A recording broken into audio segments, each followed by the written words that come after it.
Sa Cavite, isang dalagang 17 taong gulang ang natagpuang patay. Ilang araw matapos daw nitong makipagkita sa lalaking nakilala niya sa Facebook.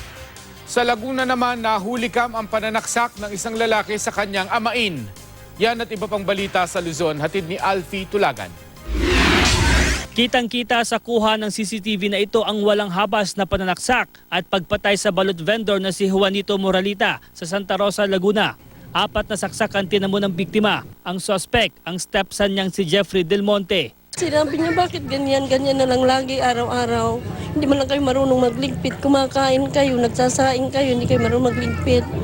Ang maigi niyan, huwag na lang kayo magsaing. Sabi ng gano'n, hindi kayo na atututo, sabi ng gano'n. At saka ang maganda talaga, lumayas na lang kayo. Yun doon nagalit siya. Nung sinabi na lumayas na kayo, biglang lumabas ng kwarto at biglang lumbunot ng kutsilyo. Inuwi ko saan ka mahal, magpakita ka na, kasumuko ka na. Sumuko ka na kahit saan ka, mamamatay ka rin. Nababahala rin ang sariling pamilya ng biktima dahil pinagbabantaan sila ng suspect. Minsan na ring nakulong si Jeffrey dahil sa reklamong pagpatay. Tinutugis pa siya.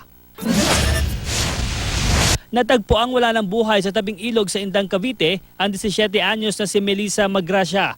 Ayon sa ina ng biktima, nagpaalam si Melissa noong Martes na makikipagkita sa suspect na si Elric Vidalio, ang lalaking nag-alok daw na gawing modelo ang dalaga.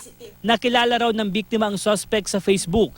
Nang mawala ang biktima, hindi na rin mahagilap ang social media account ng suspect. Naaresto agad ang suspect sa follow-up operation. Itinanggi niya ang mga paratang. Kalunos-lunos ang sinapit ng 55 anyos na si Romeo Balilla matapos masalpok ng truck ang kanyang tricycle. Base sa investigasyon, may iniwasang sasakyan ang driver ng truck na si Erickson Ramos. Kaya napunta ito sa kabilang bahagi ng highway kung saan nasalpok ang tricycle. Sinubukan pa umanong umilag ng biktima pero inabot pa rin siya ng truck. Inaresto ang driver ng truck na humingi ng tawad sa pamilya ng biktima. Yan ang mga balita sa Luzon. Alfie Tulagan reporting.